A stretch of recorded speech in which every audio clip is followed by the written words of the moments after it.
Hi, my name is Debbie Young Anitafrika, and I am the director, dramaturg on the project. Wow. Well, Lulu actually started at the Water Theatre maybe 6 years ago, 8 years ago, 9 years ago. I can't remember now, but the depth and breadth of it is realizing that magic realism or Afrofuturism from an Afro-Caribbean and specifically Afro-Jamaican perspective is real. We are here. We have a legacy. We've been creating. So I feel like the nourishment that I'm getting is the nourishment I needed in 6 years of grad school. I just did have to come back home and get some proper food, so yam and dasheen and green banana. That's what I'm getting from the play. My name is Lexi Sproul. I'm a stage manager and an author, and I know a lot of the Lulu team from the Wata School, which I joined in 2016, and then I got sucked into the whole theater world and the art of exactly the type of storytelling that Sashoya brought to life in Lulu. So I'm so excited to be working with Sashoya again and the rest of the team on this really awesome project. So I'm Sashoya Simpson, and I'm the playwright producer of Lulu.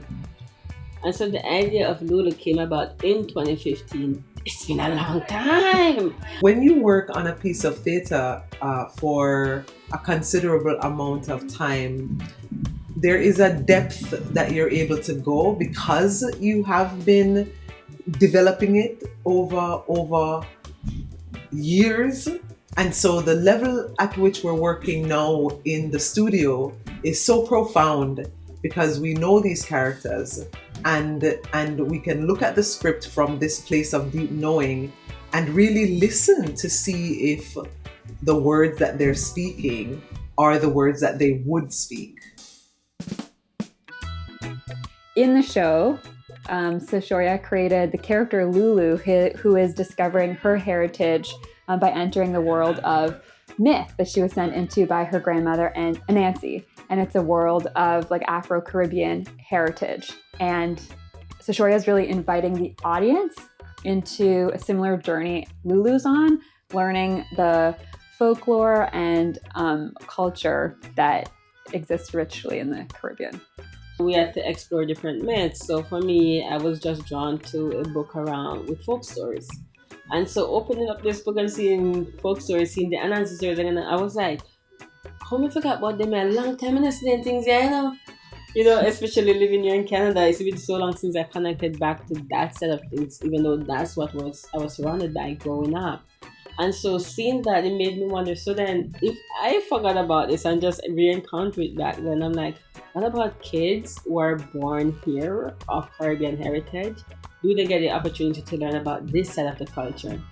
Lulu takes me right back home. Growing up in Jamaica, I was born and raised in Jamaica, came to Canada when I was 15, and Lulu shows me areas of Jamaican life that I did not necessarily experience. So for example, I grew up in Kingston, Maxwell Avenue, so I'm from concrete jungle, and Lulu grew up in the country with the sound of the crickets and the sounds of all the animals in the bush, and grew up at her grandmother's feet. And I grew up at my grandmother's feet, but just a concrete jungle did underneath it.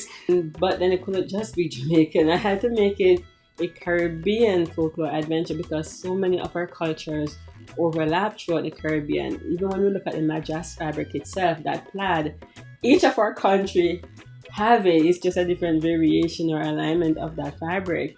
And the same with many of these dances, it carries across all the different countries and the characters. So it couldn't just be a Jamaican thing.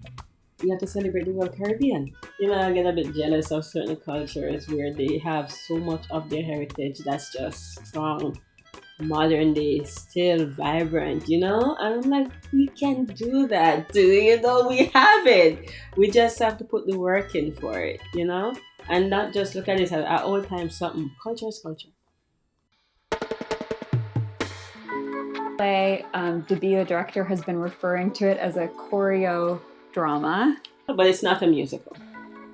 I'm telling you, it's not a musical. It's just lots of different art forms into one.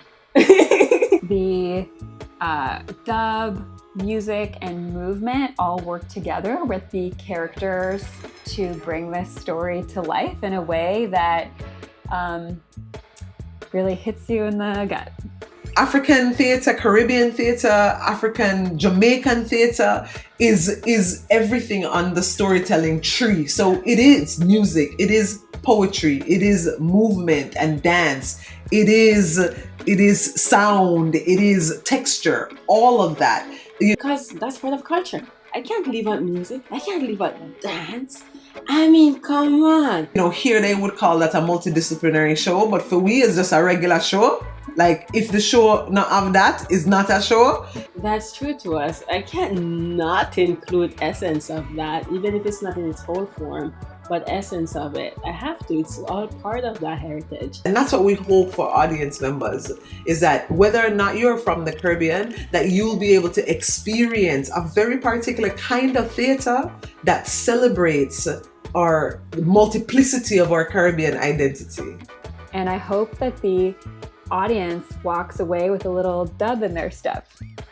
Lord have mercy. I really hope folks can watch a story and connect with something.